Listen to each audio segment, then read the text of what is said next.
자, 이제 그 보이론에 대해서 우리 유한요소법을 한번 간단하게 적용해보죠.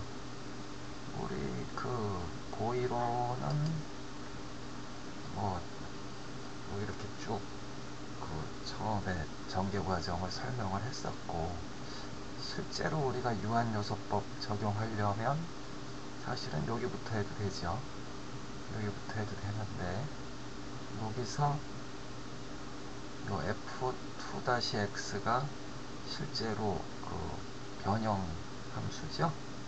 변형을 표시하는 그 함수가 되는데, f2-x가 2i분의 m이니까 우리가 여기서 조금 좀 일을 간단하게 하기 위해서 또 여기서 그 위에서 보면은 카파 x가 f2-x죠. 이걸 이용해서 조금 우리가 그 간단하게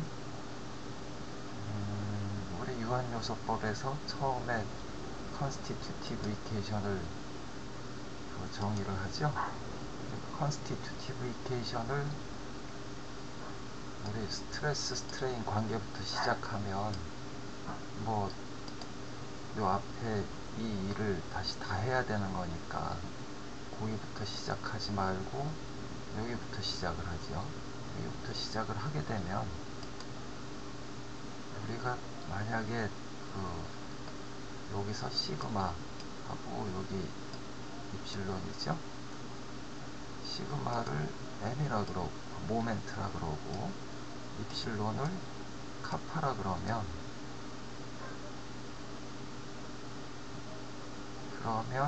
여기서 2i분의 m이 카파니까 카파가 그 빔시오리에서는 f2-x였죠. 근데 이때 이제 f2-x는 그 플러스 값을 밑으로 변형이 나오게 화살표를 지금 이쪽으로 해놨으니까 그냥 바로 써도 됐는데, 여기서는 지금 그냥 일반 함수를 쓸 테니까 여기다가 사실은 이렇게 마이너스를 붙여줘야 되겠죠. 마이너스 값을 붙여주는데, 그러니까 f 대신에 지금 w라고 쓴 거죠. fx를 wx로 이제 바꾼 거죠. 이렇게 지금 바꿔놨는데, 그 정도 요거를 이제 이해하면 되겠죠. 그 정도 이해하면 되겠고, 여기 또 바뀌었네.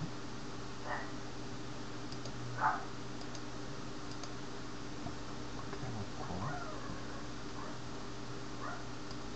이 관계는 constitutive equation이죠. constitutive equation이고, 다음에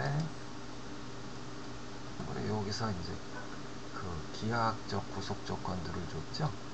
기하학적 구속 조건이라는 거는 여기 f-x가 접선 방향이 예를 들어서 중심 부분에서 0이다. 그래서 이렇게 개수들을 결정을 하죠. 그 다음에 fx도 x가 0에서 0이다. 이래서 또 상수항들을 결정을 하게 돼 있으니까, 그러면 요런 그 논리하고 맞게 우리가 요 w라는 함수를 변형 함수를 정의를 한다 그랬죠. 유한요소법에서는 폴리노미얼 이퀘이션을 정의하는 거니까. 그래서 무슨 얘기냐 하면 시작점이 있고 끝점이 이렇게 있으면 프로시로 되어 있네요. 이렇게 시작점이 있고 끝점이 있으면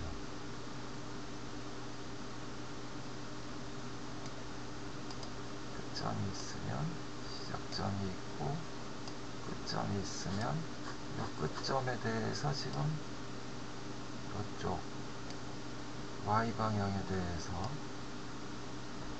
우리가 어떤 구속 조건을 줄 수 있어야 되고, 그 다음에 어떤 기울기 값, 세타 값이겠죠? 어떤 각도 값, 각도 값에 대해서도 구속 조건을 줄 수 있는 그런 다항식이 필요하겠죠? 그럼 그런 다항식이 되려면 우리가 몇 차식을 써야 될까요? 그러니까 여기서 이제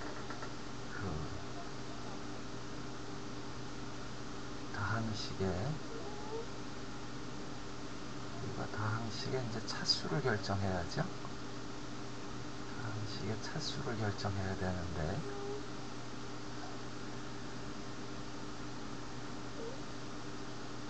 지금 시작점 위치하고, 그 다음에 접선 방향, 그 다음에 끝점에 위치하고, 그 다음에 뭐 이렇게 접선 방향, 이런 거를 결정할 수 있으면 되니까 조건이 하나, 둘, 셋, 네 개죠. 그러면은 요 wx라는 거를 우리가 여기 참 써놨으니까 wx라는 거를 이렇게 3차식을 써야 되죠. 3차식을 쓰고 그때 계수가 알파 1, 알파 2, 알파 3, 알파 4까지 있으면 결국은 알파 1, 2, 3, 4 요 4개의 계수를 결정을 하게 되는 거죠. 그러니까 결국은 요 4개의 계수가 그 시작점의 위치, 끝점의 위치와 시작점에서의 기울기, 끝점에서의 기울기를 결정하게 되는 거죠. 이건 사실은 뭐 이렇게 설명을 하면 굉장히 어렵고, 우리가 뭐 유지도 학교에서 배우니까 그 유지에서 여기 요 스플라인 그리는 걸 한번 보죠. 유지에서 뭐 스튜디오 스플라인이라고 되어 있는데 XY 평면상에 구속을 시켜 놓고 우리가 이 점을 하나씩 이제 해보면 여기서 이렇게 또 이렇게 할까요? 이렇게 하면 지금 이 시작점을 움직이면 이렇게 형상이 바뀌겠죠? 그 다음에 이게 지금 접선이죠? 접선 방향을 움직이면 이렇게 형상이 바뀌고, 그 다음에 끝점에서 접선 방향이죠? 끝점에서 접선 방향 움직이면 형상이 바뀌는 거고, 그 다음에 끝점의 위치를 바꾸면 이렇게 형상이 움직일 수 있겠죠? 그래서 뭐 요 경우 이제 차수가 3차식이라고 여기 나와 있죠? 사실은 스플라인이라는 게 다항식으로 만들어진 거니까 원래 스플라인이라는 게 그 보이론에서 나온 거라고 볼 수 있죠. 그렇게 생각하면은 좀 쉬워지지 않을까 생각이 드는데, 그래서 우리가 그 변형함수 wx를 이런 식으로 쓰죠. 여기서 이제 그 x 대신에 l분의 x라고 했는데, 요 l은 얼마든지 더 커질 수도 있고 줄 수도 있으니까 우리가 l분의 x로 요 차수를 l분의 x로 표시를 해주면 나중에 이렇게 l분의 x를 s로 바꿔서 s라는 4개 변수를 도입을 해갖고 쓰면 s를 0일 때 하고 1일 때로 이렇게 생각할 수 있죠. 지금 l이 있으면 x가 0일 때 하고 x가 l일 때를 생각하는데, 얘를 l분의 x를 s로 바꿔주면은 S가 0일 때 하고 1일 때 생각하면 되겠죠. 이쪽이 이제 좀 더 계산하기가 쉬우니까 이런 부분을 이제 중간에 쓰는데, 나중에 이제 S를 L분의 X로 도로 바꿔주면 되는 거죠. 그렇게 생각하기로 하고, 그래서 요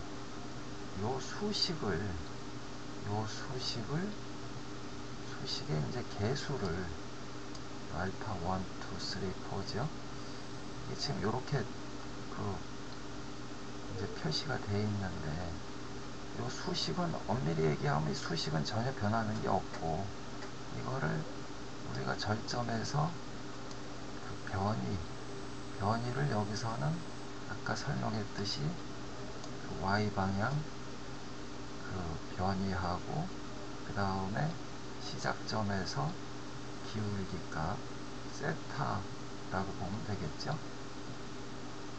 세타라고 보면 되고, 끝점에서 변이하고 끝점에서 기울기값 세타. 미소 변형이니까 이 세타가 당연히 라디안이면은 dw dx로 쓸 수 있죠. 항상 이제 미소 변형을 가정한 거니까 뭐 이렇게 해놓으면 되고, 그 요식을 이렇게 표현하려면 요거는 이제 뭐 좀 계산이 기니까 뒷페이지에 이렇게 써놨죠. 뒷페이지에 써놨으니까 여기서 왜 요식을 한 번 미분하면 이렇게 되죠. 이렇게 되니까 얘는 뭐 얘를 S로 바꿔주면 이렇게 될 거고, 그 다음에 요 두 식에서 그 제로에서의 변이가 W0가 되는 거죠. W0가 되니까 여기 집어넣으면은 여기다가 그 0을 집어넣으면 알파 1만 남겠죠. W0는 바로 알파 1이죠. 그 다음에 W 다시 0, 그러니까 그 시작점에서 기울기죠. W 다시 0는 전부 0 나올 거고, 1분의 알파 2죠.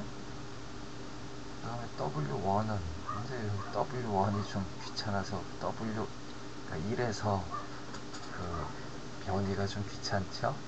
W1은 알파 1 플러스 알파 2 플러스 알파 3 알파 더하기 알파 4 이렇게 되는 거죠. 얘는 이제 요 위에 식을 이용해서 바꿨으면 이렇게 나오겠죠. 이건 쉬운 거니까. 그 다음에 W 다시 1은 여기다가 이제 1 집어넣으면 되죠. 1 집어넣으면 이렇게 나올 거고, 다시 요 식을 이용해서 바꿨으면 이렇게 되니까 요 두 식에서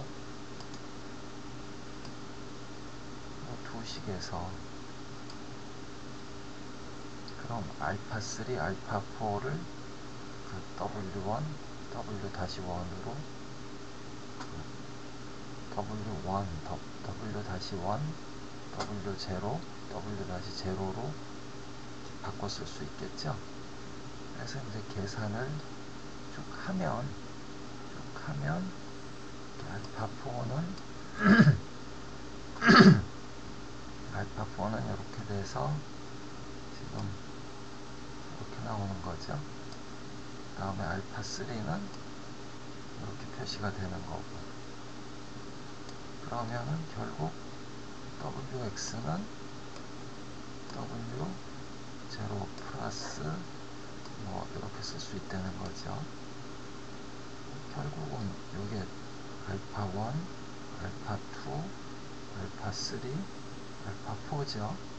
단순히 요 알파 1, 2, 3, 4를 W0, W-0, W1, W-1으로 다시 바꿔 쓴 것 뿐이죠.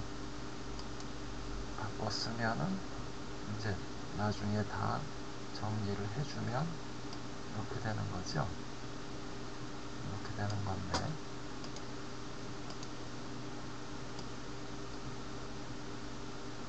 이렇게 만들었죠. 그럼 뭐 얘를 우리가 그 중간에 있는 엘리먼트의 I 노드에 대한 변이, 또 J 노드에 대한 변이 이런 기호를 붙여갖고 I하고 J 이렇게 해서 바꿔 써주면 이렇게 되죠. 뭐 중고등학교 미분이 있으니까 고등학교인가요? 고등학교 수학 정도, 그 정도밖에 아니죠. 좀 귀찮아서 그렇지 단순한 얘기죠. 그렇게 이해를 하고, 그러면 이제 얘가 어떤 형태가 됐냐 하면 여기서 변위로 W가 표현이 된 거죠. 그러면은 우리가 이렇게 그 형상함수는 이제 이런 거를 형상함수라고 부르는데 쉐이프 펑션이라고 부르죠. 그래서 형상함수는 바로 절점에서의 변이가 변형함수에 어떻게 영향을 미치는지 이렇게 표시를 해준 것 뿐이죠. 그러니까 실제로 식은 이렇게 3차 식인데 그냥 다항식인데 얘를 우리가 계산하기 편하게 절점에서의 변이로, 여기 우리 U로, 요게 U가 변이라 그랬고 얘도 변이라 그랬죠. 절점에서의 변이로 이렇게 계산을 할 수 있게 바꿔준 그런 함수를 우리가 형상함수라 그러죠. 그러면은 요게 이제 형상함수인데 얘를 얘는 참 변형함수고 얘를 형상함수라고 하는데, 여기서 n을 형상함수라고 하는데 얘를 우리 그 행렬 곱셈으로 쓰면 n하고 n, 그 다음에 변이를 사실은 이제 행렬 곱셈을 쓰려면 이렇게 쓰면 안 되죠. 얘를 이제 트랜스포즈 형태로 써야죠. 여기 칸이 없어서 그냥 이렇게 쓴 것 같은데, 이렇게 정의하면 바로 얘 곱하기 n 곱하기 u가 w가 되는 거죠. 이게 그냥 나오는 거죠. 이제 여기까지 했으면 우리가 이제 w라는 함수를 바로 이렇게 표현한 것까지 한 거죠. 표현했으니까 그러면은 우리가 그 다음에 요거 할 차례죠. 요거는 지금 단순해졌죠. 단순한 게 바로 우리가 스트레인을, 여기서 스트레인이 카파니까 카파를 이렇게 정의한 거죠. 이렇게 정의한 게 되니까 바로 이렇게 되는 거죠. 이렇게. 그러면 요 변형함수에서 절점의 변이는 뭐 상수죠. 그러니까 이제 얘를 두 번 미분하게 되면은 형상함수를 두 번 미분하면 되는 거죠. 얘를 이렇게 두 번 미분하면 당연히 요거죠. 그러면은 여기서 그 스트레인이 UB니까 B 값이 바로 요 앞에 형상함수를 두 번 미분한 게 되는 거죠. 요거를. 그러니까 굉장히 이제 심플한 건데, 사실은 B는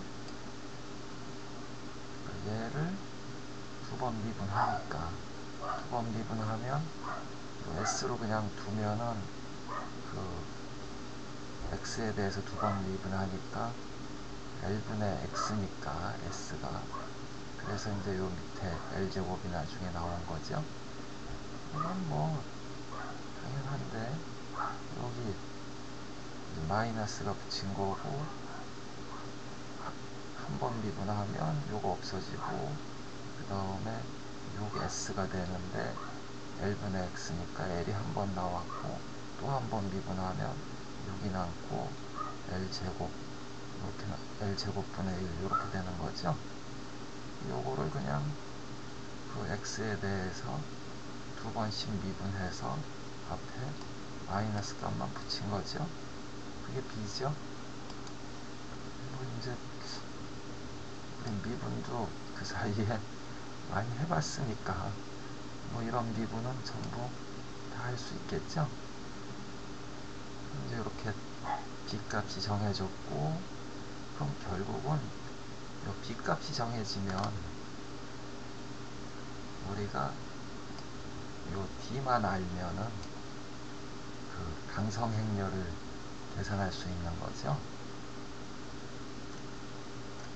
그러면 얘가 b고, 그래서 한번 얘는 이제 그 밑에 해놨는데, 결과적으로 이제 나중에 이렇게 나오는데, b에 트랜스포즈 하니까 얘를 옆으로 있는 행렬을 이렇게 세로로 썼죠. 칼럼 벡터로 이렇게 쓰고, 그 다음에 d는 여기서는 그냥 그 d가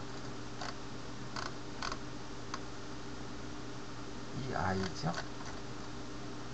이 i가 되는 거고, 그 다음에 l제곱은 상수니까 얘하고 앞에 l제곱 붙어 있는 거, l 4제곱이 여기 나온 거죠. 그래서 요렇게 계산해 주면은 바로 이런 행렬이 나오는 거죠. 요건 이제 대칭 행렬이 되겠죠. 당연히 대칭 행렬이 되는데, 얘를 뭐 계산해 주면 행렬이, 요런 행렬이 나오죠. 요거 곱해서 여기, 요거 곱해서 여기, 요거 곱해서 여기, 요렇게 뭐 이거는 전부 다 해보면 되겠고,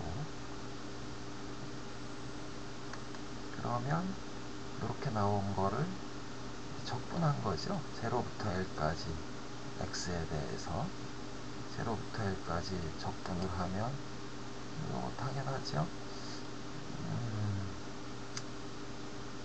하나만 살짝 해볼까요?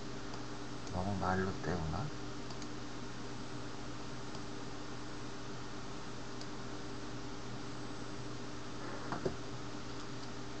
여기 6-12s니까 쟤는 6 마이너스 12 l분의 x의 제곱이죠. 얘를 적분하면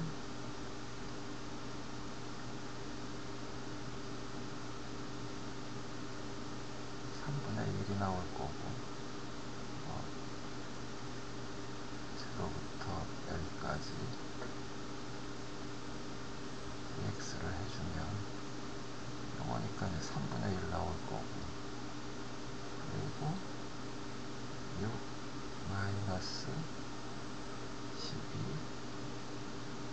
l분의 x 그대로 있겠죠. 전체 이렇게 제곱이죠. 전체에 이 괄호로 써야 되는데, 요거에 적분을 했으니까 세제곱이 되겠죠. 그리고 얘죠. 얘가 2분에서 앞으로 나올 테니까 2분, 그러니까 요 지금 얘는 요 위에 l이 있어야 되고, 얘는 밑에 12가 있어야 되고, 그 다음에 마이너스니까 마이너스 붙여줘야 되겠죠. 그래갖고 제로부터 여기까지 이렇게 하면 되겠죠. 그러면 뭐 귀찮은데 뭐 계산을 하면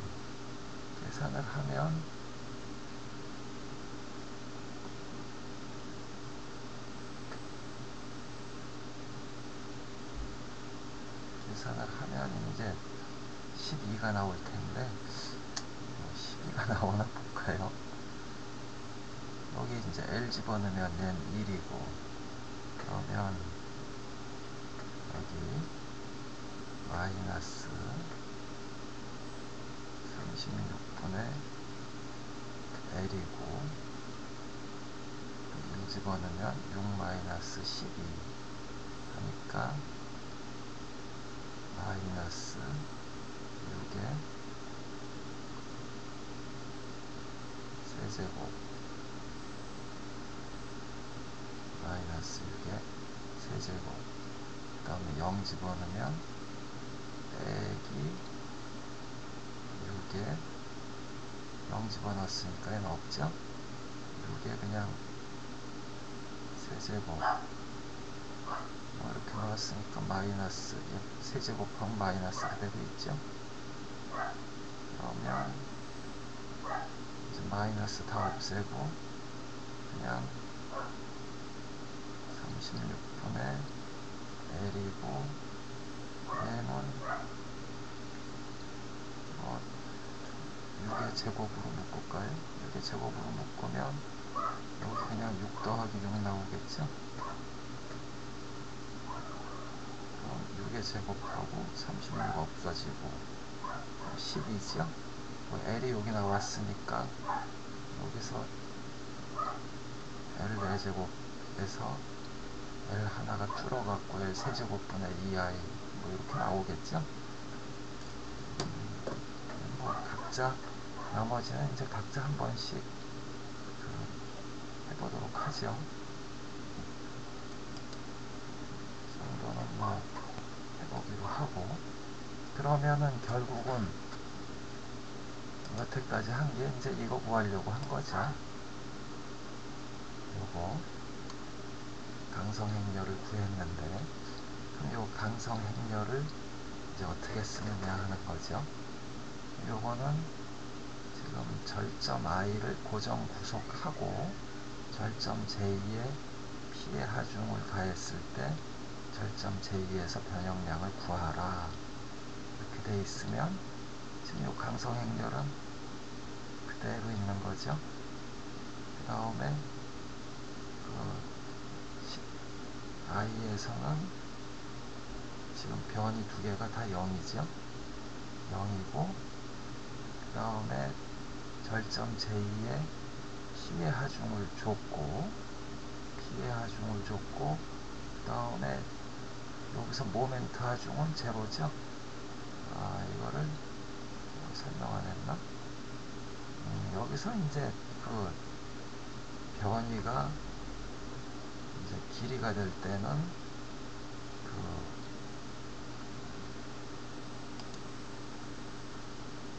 우리가 이제 가상일의 원리를 적용을 하면 우리가 2를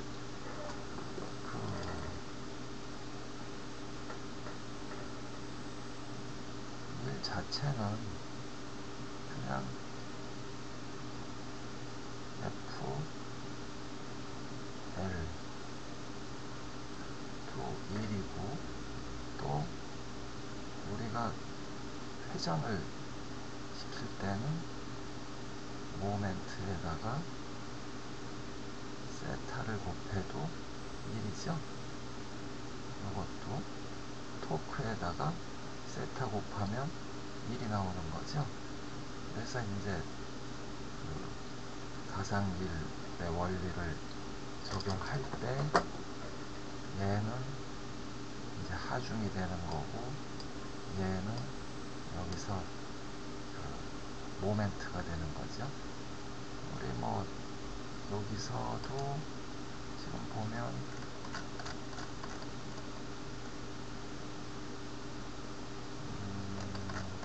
여기서 뭐 이렇게 모멘트 하중도 이렇게 중간에 주기도 하고 그렇게 했죠.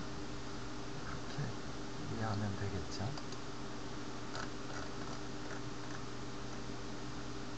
그리고 이제 여기서 이렇게 변이가 0, 0이면 우리가 그 고정 구속이 됐으니까 여기 요 두 개를 사실은 날려버리고 얘만 방정식을 풀면 되죠.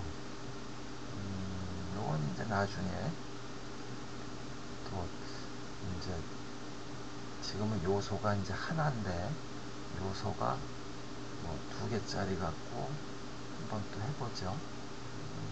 그렇게 여기서 만약에 뭐 그 i에서의 뭐 반력이라든지 이런 걸 구할 필요가 있으면 얘를 이제 다시 다 해갖고 구해도 되고, 그냥 요것만 지금 얘만 구할 거면 요것만 계산하면 되죠. 결국은 그대로 우리가 그렇게 되면은 결국은 행렬곱셈을 여기만 하면 되는 거죠. 이렇게. 그러면 바로 2원 1차 연립방정식이 되는 거죠. 이렇게 바로 12WJ 플러스 이제 마이너스 6L 세타 J 이퀄 P 이렇게 되는 거죠. 요거 곱하기 요거 더하기 요거 곱하기 요거는 P 이렇게 된 거죠. 그 다음에 여기는 요거 곱하기 요거 더하기 요거 곱하기 요거는 0 이렇게 나온 거죠. 이 문제를 이제 풀면은 여기서 여기서 세타 J를 먼저 구해서 WJ 해갖고 집어넣으면 WJ가 3EI분의 PL 세제곱이 나온 거죠. 3EI분의 PL 세제곱. 근데 요게 지금 요게 우리 도해 공식 중에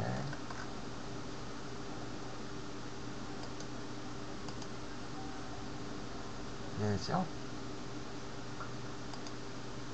요 경우니까 요 끝점에 P의 하중을 줬을 때 L이고 얘가 나온 거죠. 가로 최대 그 디플렉션 끝점에서 최대 디플렉션 구한 거죠. 결국은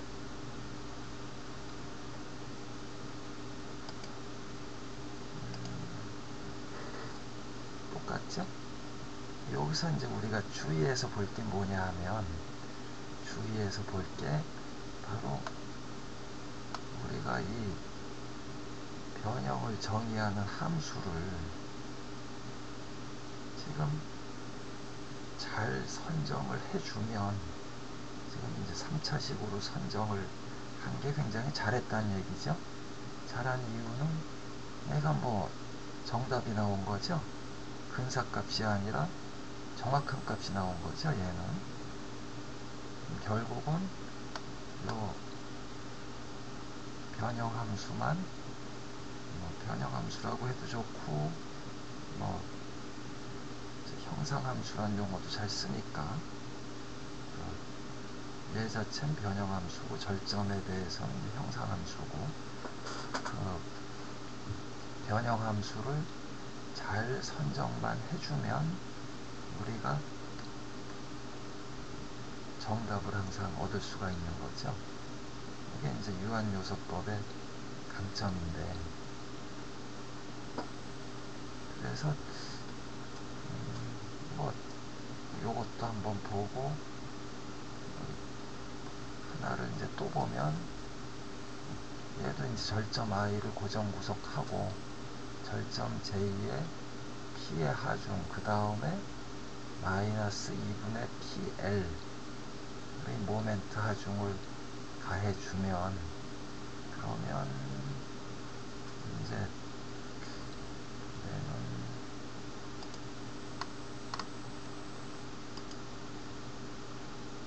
여기서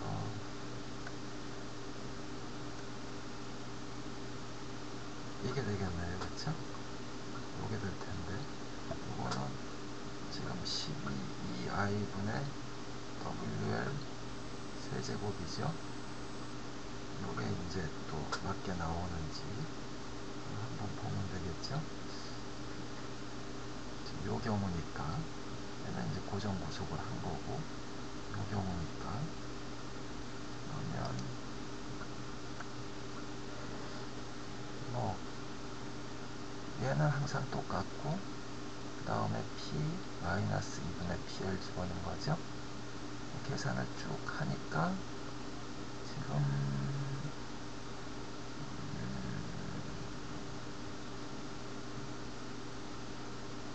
여기서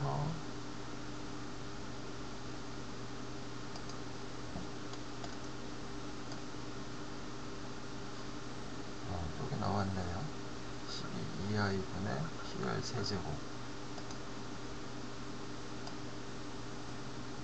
이렇게 나왔고, 세타 j는 0 나왔죠. 세타 j는 0 이렇게 나왔고,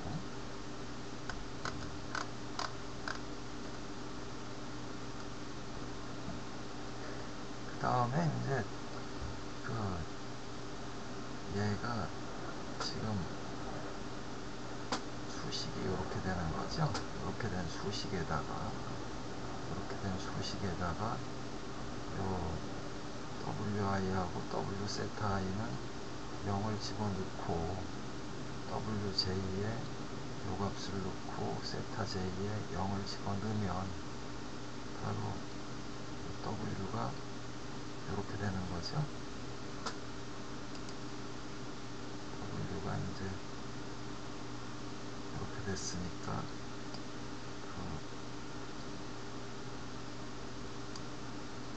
우리가 L로 하려면 LX 제곱 해주면 되니까 이렇게 나오는데, 이거를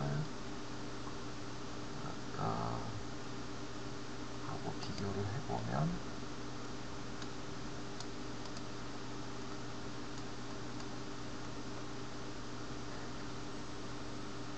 이렇게 나온 거죠. 얘도 정답이고 얘도 정답이죠. 얘하고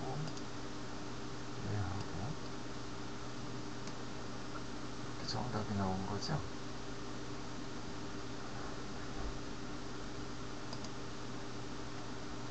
우리가 근사값을 구했는데 변형 함수를 가정을 해갖고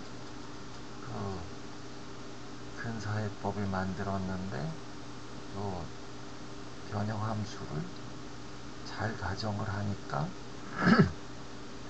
절점에서 그 값이 정확한 값이 나온 거죠. 이게 이제 유한요소법의 강점이죠.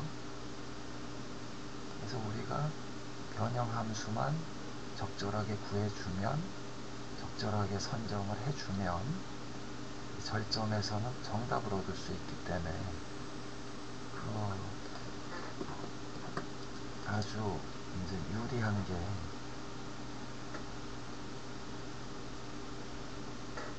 우리가 미소 변형을 가정한 선형 문제, 선형 정적 평형 문제에 대해서는 선형이니까 얘가 바로 1차 함수가 되겠죠. 1차 식이 되는 거죠. 뭐 우리 중학교 때 y는 이렇게 배웠나요? ax 플러스 b 뭐 x, y, z가 다 있으니까 간단하진 않겠지만 이런 식으로 가정을 해주면 미소 변형을 가정한 선형 정적 평형 문제에서는 절점에서 정답을 얻을 수 있겠죠. 그러면 사실은 굉장히 정확한 계산을 우리가 할 수 있죠. 이게 방정식이 지금 요 강성행렬을 구하는 거는 사실은 미리 다 구해서 이렇게 입력을 해 놓는 거죠. 이렇게 입력을 해 놓는 거고, 실제로 그때그때 풀 때는 지금 변이하고 하중에 대한 것만 주는 거죠. 우리 전번에 한번 했는데 변이에 대한 조건은 디리클레 구속 조건이고, 하중에 대한 거는 변이에 대한 게 노이만 구속 조건이고, 하중에 대한 게 디리클레 구속 조건이라 그랬죠. 걔만 경계 조건을 잘 주면 절점에서 정답을 얻을 수가 있는 거고, 그렇게 되면 결국은 굉장히 정확한 값으로 우리가 그 복잡한 형상을 해석할 수 있는 거죠. 이게 유한요소법의 이제 강점이 되는 거죠. 그래서 뭐 사실 이런 강점이 있기 때문에 유한요소법을 이용한 그 해석 프로그램을 쓸 때 이제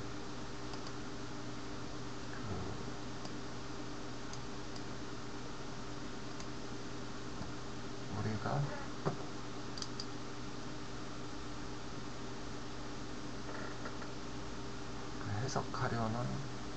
해석하려는 그 재료에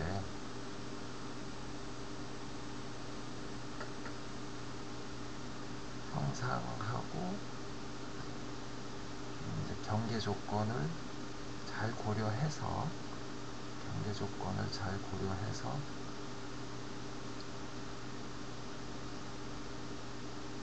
요거를 잘 고려해서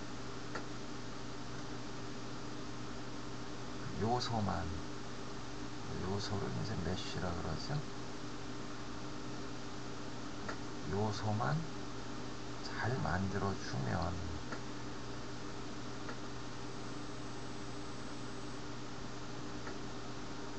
얘만 잘해주면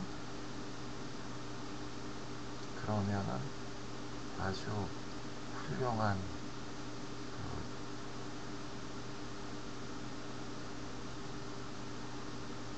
아주 정밀한 해석을 할 수 있는 거죠.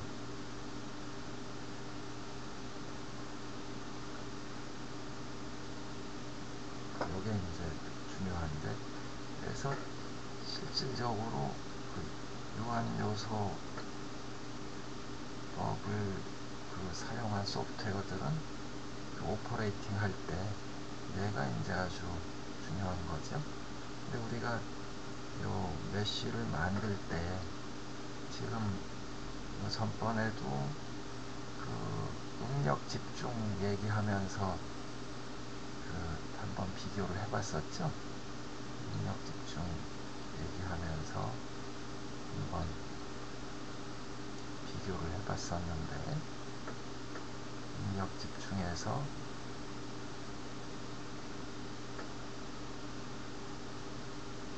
여기서 이제 그 응력 집중이 되는 곳에 그 엘리먼트를 촘촘하게 해주고, 그 다음에 촘촘하게 했을 때하고 안 했을 때하고 차이가 많이 났죠. 그러니까 그런 게 결국은 어떻게 이런 기본 지식을 갖추고 얘를 메쉬를 그 형상이나 경계 조건을 고려해서 잘 만들어 주느냐, 얘가 이제 중요한 거죠. 사실은 나중에 이제 그 실무적으로 해석을 할 때는 얘가 이제 제일 중요하게 되겠죠. 요것만 우리가 잘 하면 아주 이제 훌륭한 해석을 할 수 있는 거죠. 굉장히 강력한 툴이죠. 강력한 아주 엔지니어링 툴인데 뭐 이제 별로 어려운 것도 없죠. 뭐 사실은 히트리케이션 이런 거에 비하면 굉장히 쉽죠. 굉장히 쉬운데 그래서 뭐 실질적으로 소프트웨어 사용할 때는 얘가 이제 제일 신경 쓰이는 거죠. 얘는 뭐 사실 여러 가지를 해보면서 이제 우리 수업 시간에 한 그런 것들도 참고하면서 재료역학 이론들도 좀 참고하면서 많이 해보고 결과를 내보고 비교해보고 그러면은 이제 많이 늘겠죠. 이건 조금 좀 학교에서 하기는 좀 그렇고 얘는 좀 다분히 요 경험을 쌓고 여기서 이제 직관적 판단도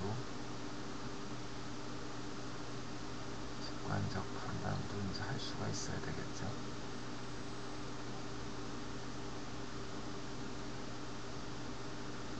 그때 이제 역학 이론만 좀 잘 상기하고 있으면 경험 기간도 상당히 줄일 수 있겠죠.